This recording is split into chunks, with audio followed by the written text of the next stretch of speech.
โดยสบายดีสบายดีสบายดีสาวโสดหน้าใหม่ทุกคนเลยวันนี้ก็มาถ่ายอยู่ทงไฮทงหน้าน้องๆละเลย โดยก่อนอื่นคือเองก็มาเป็นครั้งแรกหั่นแหละเนาะก็ขออนุญาตถามข้อมูลของน้องก่อนตัวใดที่ว่าตอบได้ก็ตอบเนาะขออนุญาตถามชื่อแนวใดชื่อกิฟกิฟเลยอายุจักปีปัจจุบัน18 ปีโดยยังเรียนบ่หรือว่าเฮ็ดงานแล้วตอนนี้เรียนอยู่อ๋อโดยใกล้สิจบแล้วบ่น้องละเลยเป็นแนวใดผ่านมาเคยแบบว่ามีคู่มีคิงอยู่บ่บ่เคยอันนี้นี่เป็นครั้งแรกบ่เลยที่ว่าสิเปิดใจหาคู่เปิดใจหาคู่แล้วว่าน้องลำมื้อนี้เลยโดยมีแบบว่าสเปคผู้ชายที่ว่าตั้งไว้อยู่บ่มักผู้ชายแบบใดจังซี่นะคนหล่อบ่คนสูงคนขาวบ่หรือว่ามักแบบใดเอาใหม่นะหมายถึงว่าน้องหลามักผู้ชายแบบใดลองว่าออกมาก่อน มักคนแบบไหนคนสูงกว่าบ่หรือว่าเตี้ยหรือว่าแนวใดก็ได้แนวใดก็ได้ บ่แท้บ่เลยน้องหลาเพิ่นเปิดใจครั้งแรกแล้วทุกคน ก็สิแบบว่าอายแหน่จักหน่อยแม่นบ่น้องหลาเลยอายอยู่บ่เลยความรู้สึกตื่นเต้นอยู่บ่ตื่นเต้นก่อนที่สิมาเปิดใจนี่เป็นแนวใดซะเฮาเห็นคลิปหรือว่าหมู่คู่แนะนำมาหมู่คู่แนะนำมา คิดดนบ่จังสิออกจังออกมาเปิดใจได้โดนเติบเป็นหยังมันแบบว่ายังบ่กล้านะความรู้สึกคือบ่กล้าออกมาแบบเว้าหรือว่าออกมานั่งถ่ายคลิปแบบนี้บ่เลยตอนนี้นี่พร้อมแล้วติ พ่อแม่ได้สัพเพิ่นว่าแนวใดเฮาออกมาเปิดใจเพิ่นอนุญาตบ่น้องล่ะเพิ่นก็บ่ได้ว่าหยังคือเฮาจะมีครูไปพร้อมหรือแล้วก็เรียนไปพร้อมนี่เพิ่นบ่ได้ให้บ่ก็โอเคซะเนาะคือน้องล่ะเปิดใจมักผู้บ่าวอายุประมาณจักปีอยากคุยจักปีหาจักปีได้เบิดรุ่นตัวเองขึ้นไปโอเคบ่โอเคขึ้นไปฮอด40 50หรือว่า60จังซี่ก็ได้ตั้งแต่เป็นสาวมานี่ยังบ่เคยลำบากบ่ยังโตเนาะไผได้สิเข้ามาเป็นอัน สิว่าแฟนคนแรกของน้องเพิ่นเนาะทุกคน ปัจจุบันนอกจากเรียนแล้วเฮ็ดหยังเพิ่มบ่เรียนแล้วก็ขายเครื่องเป็นแม่ค้าอีกอันนี้ค่ะโดยขายเครื่องออนไลน์บ่หรือว่าขายจังได๋ขายออนไลน์ได้แบบว่ากำไรหลายอยู่บ่มื้อนึง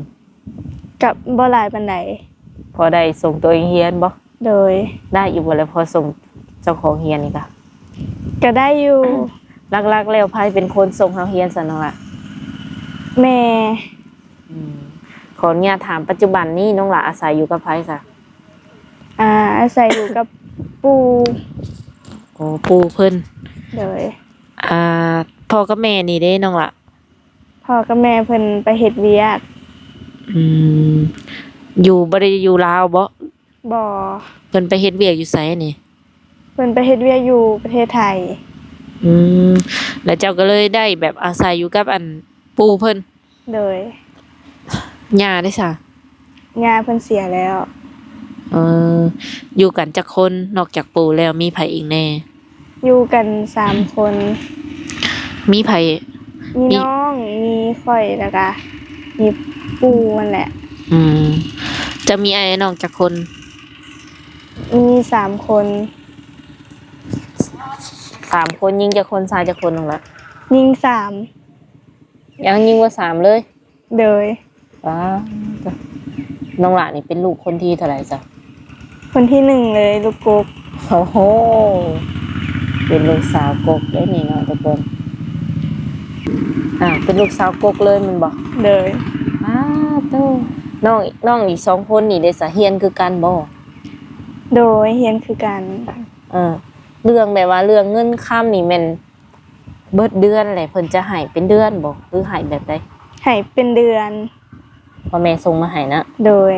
เดือนละเดือนหนึ่งนี่น้องหละใส่เงินประมาณจักพัน ประมาณ200-300เดือนหนึ่ง โดย เอาคือประหยัดแทนน้องหละ เอามันใช้จ่ายบ่ได้แพงปานใด เออ พา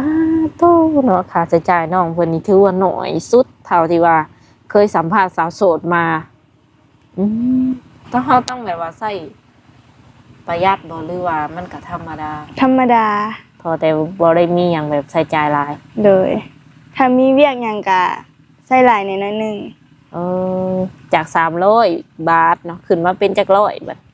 1,000-2,000 โอ้โห อ่าก็ถือว่า ใส่หน่อยอะไรเนาะดี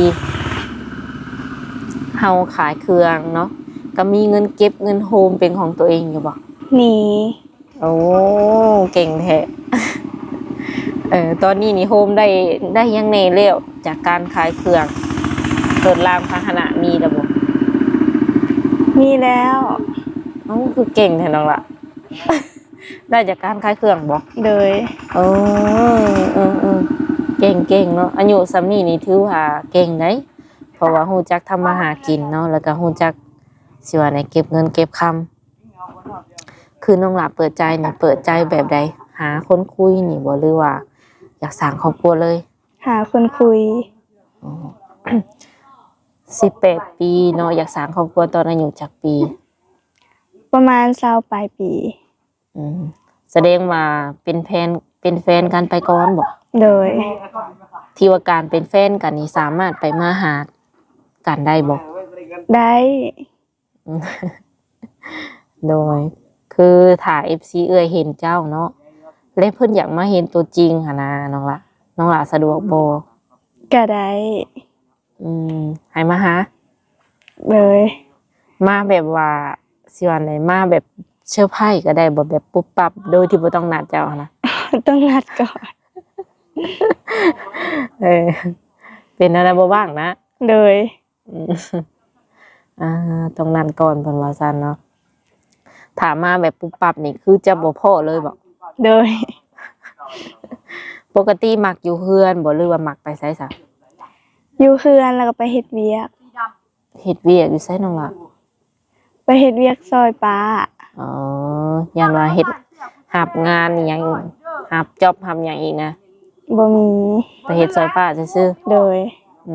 ๆคือการขายออนไลน์นี่ได้สับแบบว่ากับเมื่อยอยู่บ่ บ่เมื่อยปานใด เมื่อยกับม่วนเนี่ยได้มาก่อน เมื่อย แต่ก็ภูมิใจเนาะ โดย ทรงสิภูมิใจ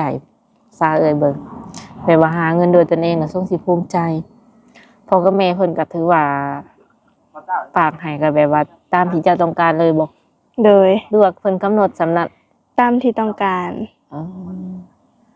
เดือนหนึ่งค่าใช้จ่ายรายบ่กับเพิ่นก็โทรหา หรือว่าติดต่อหากันตลอดบ่ โดย คือแบบว่าสิว่าในพอเฒ่าพ่อก็บ่อยู่เฒ่าแม่ก็บ่อยู่เนาะจักปีซะเพิ่นจังได้มาเยี่ยมเฮาก ะโดนเติบ ประมาณปี2ปีเพิ่นเก็บเงินได้เพิ่นก็มา โดยพ่อกับแม่อายุประมาณเท่าใดตอนนี้ ตอนนี้แม่อายุ45ส่วนพ่ออายุ46ปี เพิ่นก็ยังหนุ่มอยู่เนาะโดยและผู้ชายที่สิเข้ามานี่เป็นพ่อห้างพ่อหมายเนาะหรือว่ามีลูกติดน้องหลารับได้บ่ ครับได้ แล้วก็ส่วนหนุ่มๆที่ว่าอายุหลายจังซี่นะอีกอย่างน้องนี่บ่เคยมีแฟนเลยหั่นน่ะ โดย สมมุติว่าได้เป็นแฟนกับคนที่ว่าอายุหลาย หรือว่าสิว่าไงห้องแบบใดอายุหลายหรือว่าเฒ่ากว่าเฮาจังซี่นะ โดย คิดว่าสิบ่อายคนบ่ มันแล้วแต่ใจเฮาเนาะเฮามักแบบใดเฮาก็เลือกแบบนั้น คันสมมุติว่าเฮามักแล้วเลยย่างไปหันไปนี่แล้วหมู่เว้าใส่ว่ามันบ่สมกันจังซี่นะ เมียบ่แม่นเมียซะผู้สาวเพิ่นน้อยผู้บ่าวเพิ่นอายุหลายจังซี่นะ โดย สิบ่เปลี่ยนใจจากเพิ่นบ่ บ่ เออ ถือว่าหนักแน่นพอสมควรคันแม่นเลือกแล้วนี่คนสิเว้าจังไดก็แล้วแต่ โดย คือข่อยมักอยู่หั่น โดย เออและการเลือกคู่นี่เฮาเป็นคนเลือกเองบ่หรือว่าต้องผ่านพ่อผ่านแม่ให้พ่อให้แม่สแกนให้ เราต้องเลือกเอง คันเจ้ามักก็คือพ่อแม่ก็สิมักนํบ่ โดย อันในความคิดของน้องอะนะ โดย โดยปัจจุบันนี้ก็คือนอกจากขายเครื่องแล้วมักไปลิ้นไปเที่ยวอยู่บ่เจ้าค่ะ ไปอยู่ อืม ไปทุกมื้อเลย บ่ ส่วนหลายจะไปลิ้นแบบใดเป็นเสียอยู่ห้านอยู่หยังบ่หรือว่าแนวใด ไปลินแบบอยู่ห้านไปลินกับหมู่ หมู่คู่ก็หลายอยู่บ่น้องละ หลายอยู่ เออผู้หญิงผู้ชายมีเบิดบ่ โดย หมู่คู่ก็อยากหลายแน่เพราะว่าเพิ่นก็ยังน้อยอยู่เนาะทุกคน ที่นี่น้องหลานี่เป็นลูกสาวกุ๊กมื้อหน้ามื้อในคันว่ามีสามีเนาะเอาง่ายๆก็คือภาษาบ้านเฮาคันเฮามีผัวอย่างซี่นะเฮาอยากไปอยู่น้ำเพิ่นบ่หรือว่าอยากให้เพิ่นนี่มาอยู่นำเฮา ไปอยู่น้ำเพิ่นดีกว่า โอ้ย อยากไปอยู่น้ำเพิ่นได้ทุกคนใกล้ๆก็ไปอยู่ได้บ่น้องล่ะ ได้ ต่างประเทศเคยไปบ่ซะ เคย เราจะเคยไปแล้ว โดย จะไปประเทศหยังน้องล่ะ ไปอันเทศจีน เป็นอะไรคือได้ไปไกลฮอดพุ่น แม่พาไปเที่ยว โอ้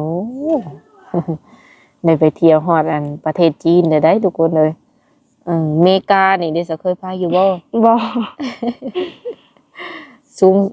โมเมนต์สูงสกายสุดนี่ได้ไปฮอดประเทศจีนแล้ว โดย น้องหลาก็เว้าเป็นบ่ภาษาจีนนี่ บ่ หรือไปแบบได้ไปแบบแม่เพิ่นแปลให้บ่ โดย แม่เจ้าเป็นคนจีนบ่ บ่เพิ่นเคยเรียนมา เออ แล้วแม่เพิ่นก็เป็นคนนั้นพาไป โด พ่อย ก็เป็นคือกันบ่ บ่ เออเคยไปฮอดพุ่นแล้วเนาะแลคันสมมุติว่ามีสามีเป็นคนไทยก็สิไปอยู่ฝั่งไทยนำเพิ่น โดย หรือว่าอยู่อเมริกาจังซี่นะก็สิไปอยู่บ่เลย ไป โอ้ เออหักคันให้เรียนภาษาเพิ่มนี่ก็คือสิบ่ยากบ่ บ่ยาก ไปอยู่ไกลปานนั้นนี่ต้องได้เรียนภาษาเพิ่มแน่เนาะ โดย ถ้าเฮาไปนี่ปู่ได้สั่นน้องหลาเพิ่นสิอยู่กับไผ อ่า อยู่ผู้เดียวแล้วมั้ง อยู่ผู้เดียวนั่นบ่แล้วก็สิอยู่ว่าแหละผู้เดียว บ่น่า เพิ่นก็ต้องอยากให้ลูกให้หลานอยู่นํเนาะ โดยน่าสิเอาเพิ่นไปอยู่นำ สิว่าในคือน้องเจ้าอีก2คนนี่ก็อยู่นํกันเหรอวะ โดย แบบว่าให้น้อง2คนนั่นอยู่นํเพิ่นบ่ได้บ่สมมุติว่าเจ้าไปเลยหรือว่าแล้วแต่จิตใจเขา แล้วแต่จิตใจ บ่มีสิทธิ์ไปบอกเขาเจ้าได้เนาะ โดย ก็บ่ติ ปู่อายุประมาณเท่าไหร่ซะตอนนี้น้องล่ะ น่าจะ80ปลาย โดยเพิ่นก็ยังแข็งแรงไปมาได้อยู่บ่ ไปมาได้ โดยก็ย่างยังแม่นปกติทุกอย่างเนาะ โดย ยังแข็งแรงอยู่ โดย และน้องนี่แบบว่าบ่ได้มีโรคประจำตัวบ่ บ่ ขออนุญาตถามน้องหละสูงเท่าไหร่นี่ สูง160 ป้า160พุ่น โดย น้ำหนักประมาณเท่าไหร่ น้ำหนัก40 พอดีเป็นตาแพงเด้นี่เนาะ หากเบิ่งนี่เป็นคนที่ว่ามักแต่งหน้าแต่งตาอยู่บ่ มักแต่งอยู่ แต่ว่ามื้อนี้เด้อซะ มื้อนี้มันก็ทันหัน บ่ได้แต่ง มื้อนี้นี่หน้าสดเลยบ่ โดย โชคดี FC เอ่ยเนาะได้เห็นหน้าสดเลย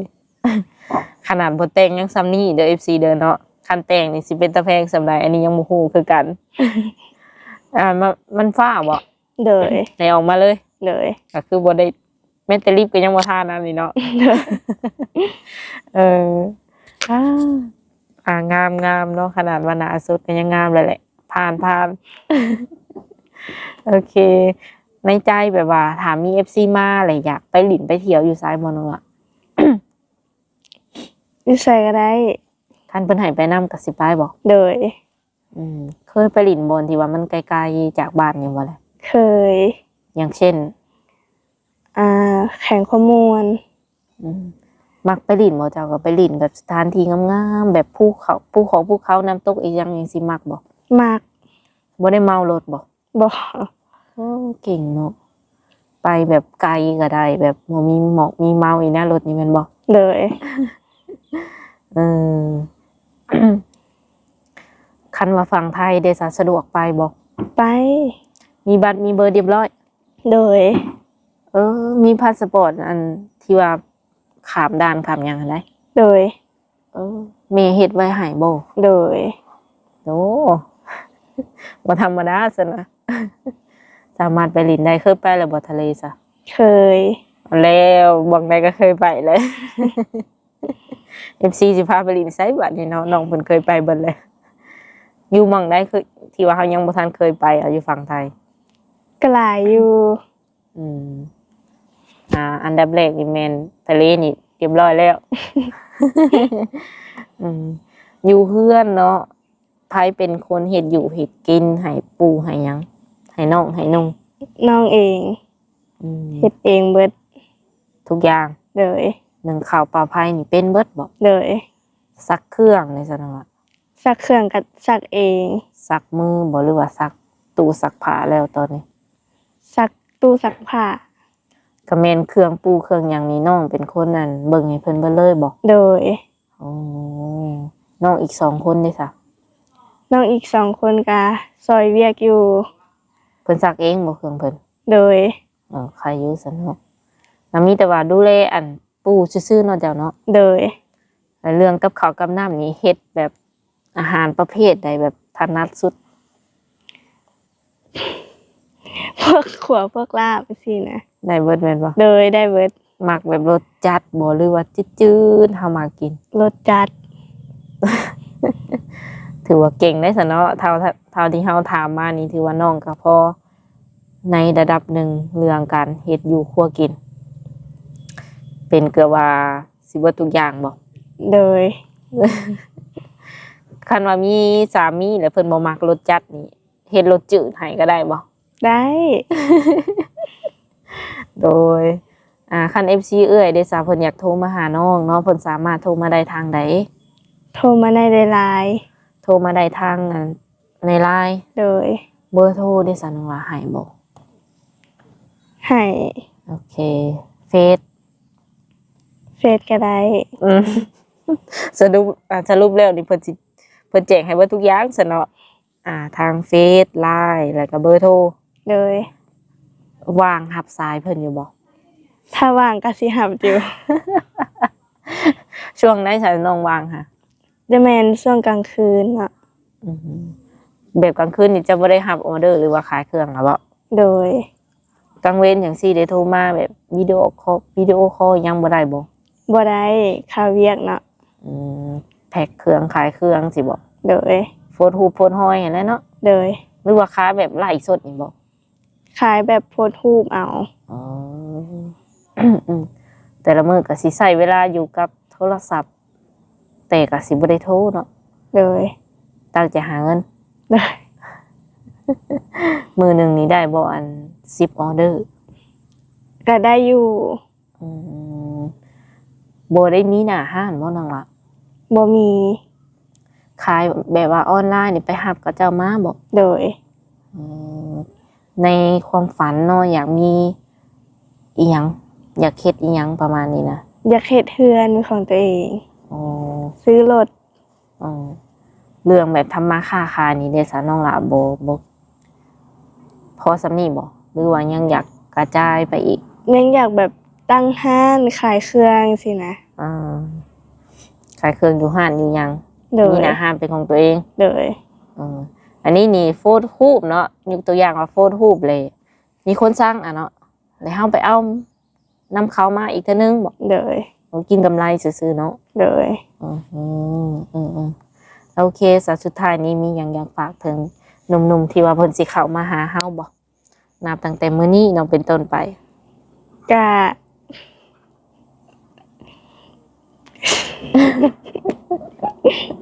บ่ครั้งเดียว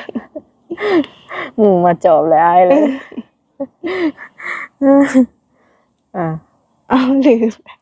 ลืม เอาต้องว่าอะไร บ่ถามว่า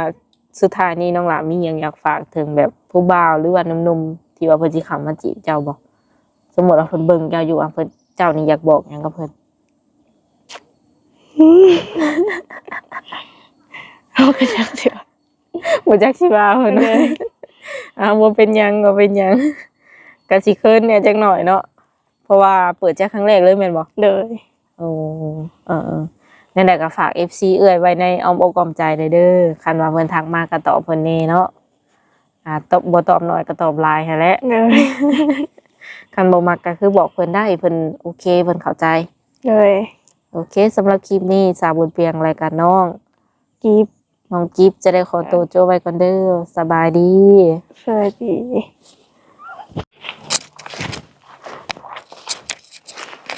หลังจากถ่ายแล้วหมดครบว่าซั่น น้องหลาเพิ่นสูง160เนาะน้ำหนักอยู่ที่40 ยังบอกแต่เก่าคน เที่ยงให้เที่ยงนาเพิ่น